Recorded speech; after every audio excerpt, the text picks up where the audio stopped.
సనాతన ధర్మం జోలికి వచ్చినోడు ఎవరు కూడా బతికి బట్ట కట్టలేదు అనేది గతం కూడా మాట్లాడుకున్నాం. రీసెంట్ గా మనకు తెలుసు ప్రభుత్వాల గురించి కూడా, అటు బెంగాల్ ప్రభుత్వం కావచ్చు, అటు తమిళనాడు ప్రభుత్వం కావచ్చు, వ్యక్తులు కావచ్చు, ఎలా వెళ్ళిపోయారో ఎలా దిగిపోయారో మనం మాట్లాడుకున్నాం. ఇప్పుడు నిన్న పవన్ కళ్యాణ్ గారు ఆయన సుదీర్ఘమైనటువంటి స్పీచ్ లో చాలా క్లియర్ గా తమిళనాడులోని రీసెంట్ గా డిఎంకే పార్టీకి సంబంధించినటువంటి నాయకుడు ఉదయనిధి స్టాలిన్ గతంలో అధికారంలో ఉన్నప్పుడు సనాతన ధర్మం మీద చేసినటువంటి కుట్రలు, మాటలు, అవహేళనలు ఇవన్నీ కూడా మనం చూసాం.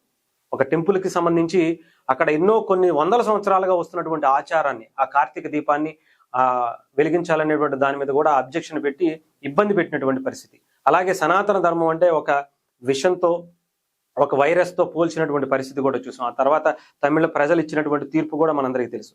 దాని మీద అది మర్చిపోకముందే అధికారం నుంచి దింపేశారు, పక్క కూర్చున్నారు అంటే మళ్ళీ అసెంబ్లీ వేదికగా ఆయన మళ్ళీ సనాతన ధర్మం నిర్మూలన జరగాలి అనేటువంటి స్టేట్మెంట్ ఇచ్చారు.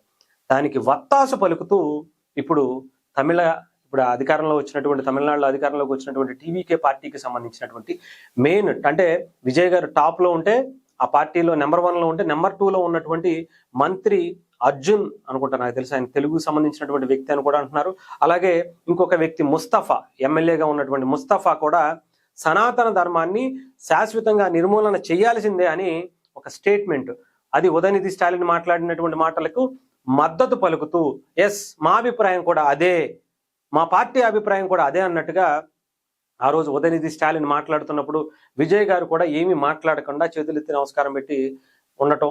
సో వీళ్ళిద్దరూ కూడా ఒకటే. ఫస్ట్ నుంచి డిఎంకే పార్టీకి సంబంధించి ఏదైతే అక్కడ బి టీం అనేటువంటి ముద్ర విజయ్ గారి మీద పడిందో, ఇప్పుడు అధికారంలోకి వచ్చిన తర్వాత కూడా అదే భావన, అదే పద్ధతి ఇక్కడ కనిపిస్తున్నటువంటి పరిస్థితి ఉంది. నిన్న పవన్ కళ్యాణ్ గారు దీని మీదే చాలా క్లియర్ గా సనాతన ధర్మం అనేది ఎవరు తీసుకొచ్చి నిలబెట్టింది కాదు, దానికి అదే పునాదులు వేసుకుని నిలబడింది. ఇక్కడ దాన్ని అంతమొందించాలనేటువంటి ప్రయత్నం కొన్ని వందల వేల సంవత్సరాలుగా ఎంతో మంది కుట్రలు చేసినా ఎవడి వల్ల కాలేదు, ఇప్పుడు కూడా అవ్వదు అని చెప్పి చాలా క్లియర్ గా ఎవరైతే దాన్ని టచ్ చేయాలని చూసేటువంటి వ్యక్తులందరూ కూడా నాశనం అయిపోయినటువంటి పరిస్థితి ఉంది అని చాలా క్లియర్ ఆయన ఒక హెచ్చరిక చేసినటువంటి పరిస్థితి కూడా ఉంది.